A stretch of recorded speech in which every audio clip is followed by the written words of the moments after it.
slow down. Don't wanna hear it talking shit from the drama. Coming up and send you to your mama.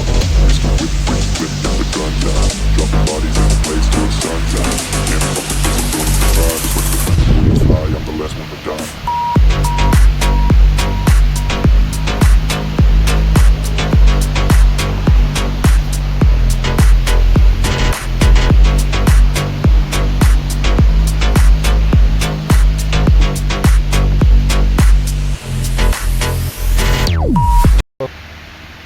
Good morning mga kachamba.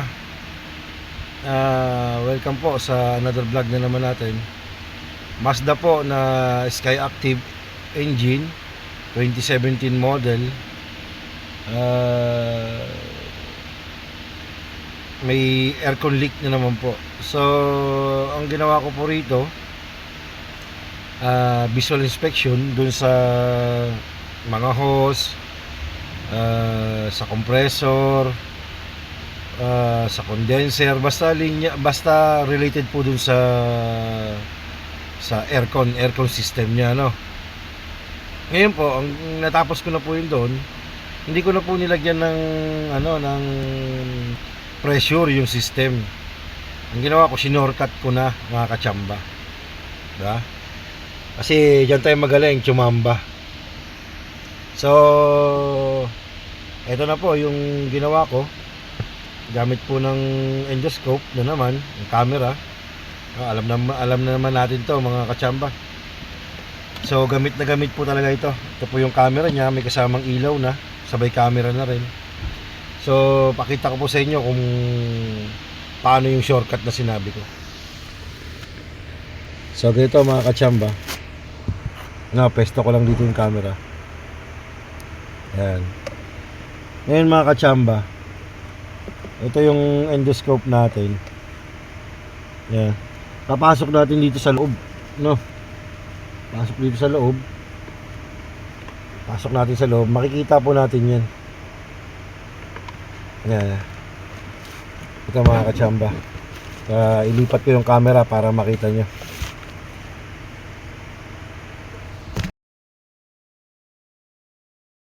Ito na po siya, ganito. Tingnan nyo po doon, no? Makita nyo may ilaw-ilaw doon. Nandun po yung nandun po yung evaporator. Nakikita nyo po 'yan. May ilaw doon. Sa ilalim po 'yan. No. Tinanggal ko po yung blower para magkaroon tayo ng access doon sa evaporator. Bali papasok po natin itong camera na to dito sa ilalim. Makita nyo po yung ilaw doon. No. Yan o, ilaw na yung ginagalaw ko na yan. Yan na yan. Yung camera po, makikita nyo rito. Yan o.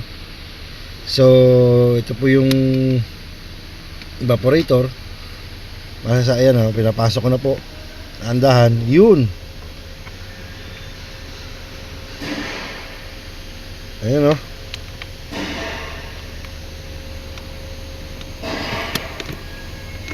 Higit lang po.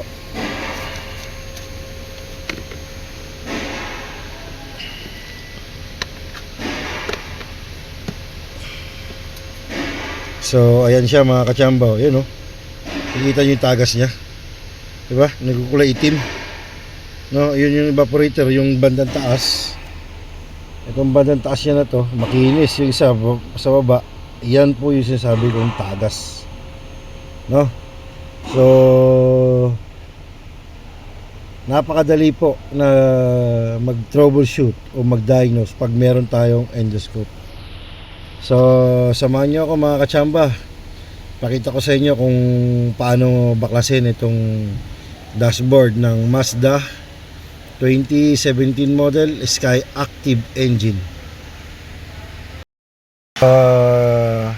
Quick view lang mga kachamba. Ito yung itsura ng dashboard ng Mazda 2017 model Sky Active engine, no? Tatanggalin po natin ito. Buo po yan. Magsisimula tayo rito. Ito, magsisimula tayo dyan, paakyat hanggang sa matanggal natin buo, pati manabela. So mga kachamba, ito na, tanggalin natin.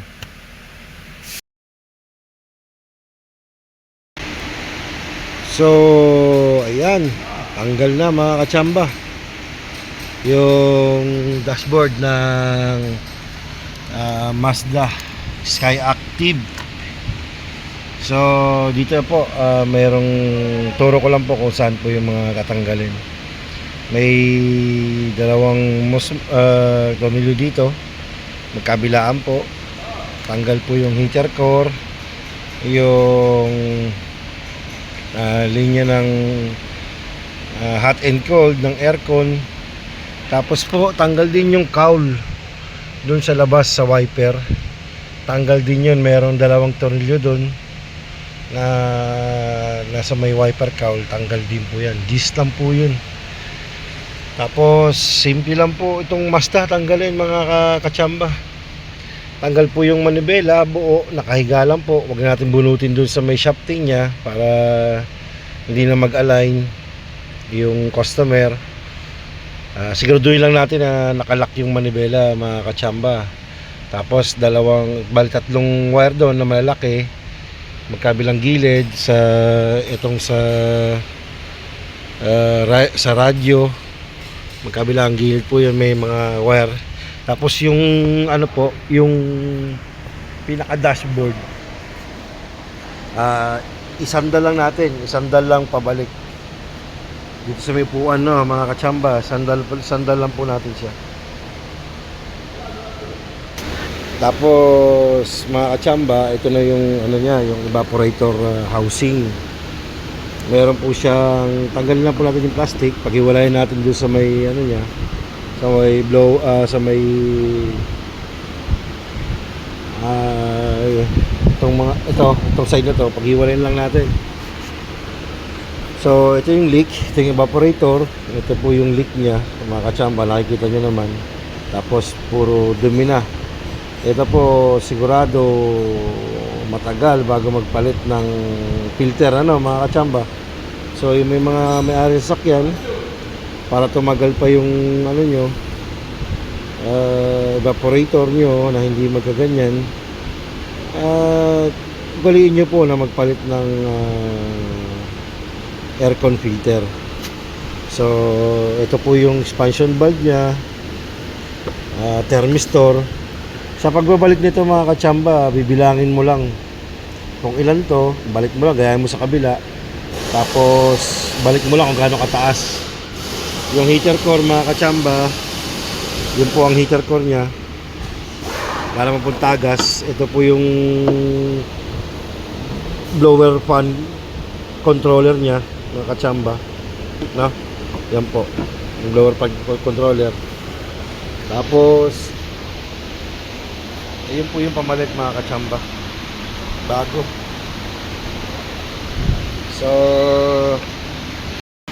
So mga katsamba, andito po pala yung gis na tornilyo na sinasabi ko dito sa may wiper cowl. Tinanggal po ito, tanggal po yan, kaob lang natin.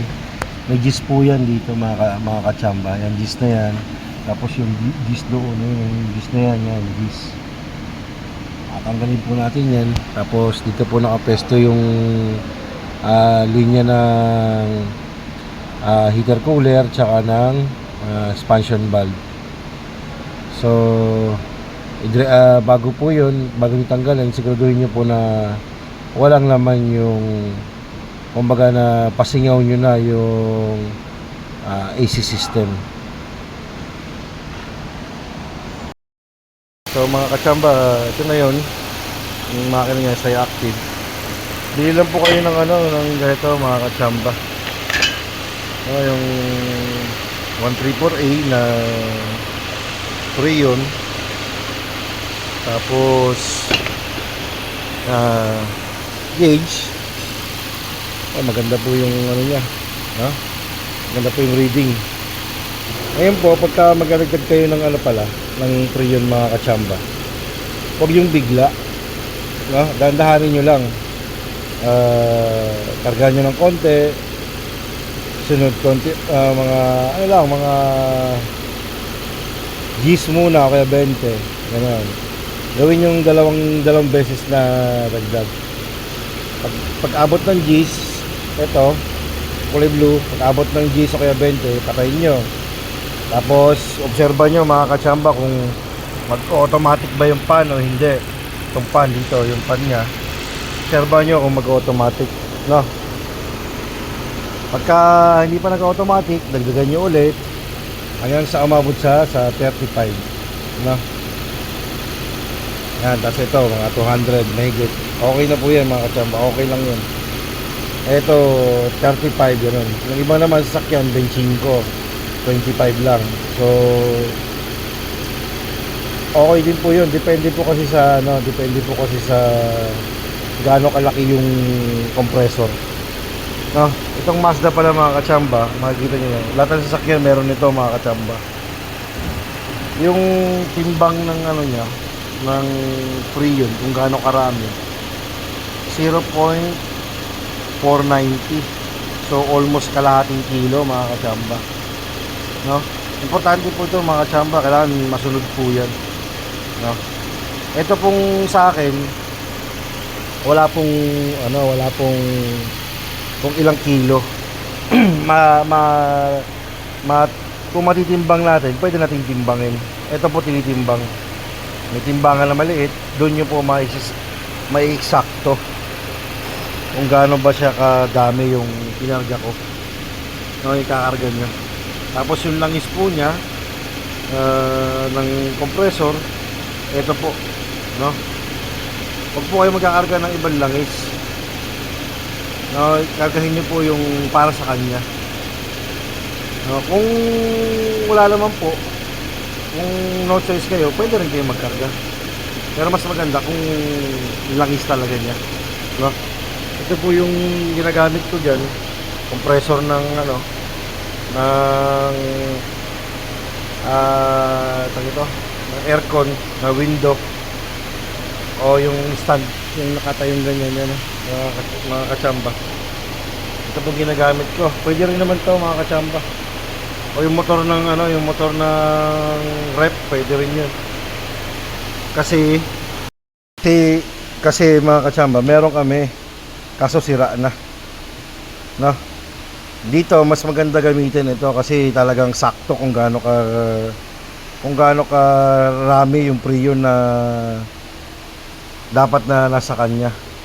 So ang pagkakarga pala nun mga kachamba, unahin mo muna sa 50, karga mo ng 50 kilograms gano'n. Pagkatapos mga kachamba 50 ulit, ganun mga kachamba. So dahan-dahan lang ang pagkakarga hanggang sa maabot mo yung 0.490 kg, no, almost kalahating kilo mga kachamba. So yun lang mga kachamba. Sana may natutunan kayo sa vlog na ito. Kung nagustuhan nyo po itong video na to tungkol sa aircon, please like and subscribe and pakishare na rin po. Salamat. So yun mga kachamba, nabuo na natin yung dashboard. Ito na lang iniwan ko yung sa may glove box kasi magkapalit pa ng filter. So nabuo na po. Wala pong basag, wala pong damage. Gamit po natin yung mga tools natin dito mga chamba, yung mga palikwat, yung plastic. So buo na mga chamba. Wala rin check engine, walang kahit na anong ilaw. Normal lang po yung parking brake na ilaw, pinto ko nakabukas, seat belt, normal lang po yan. So mga kachamba, may tips pala ako sa mga gustong gumawa o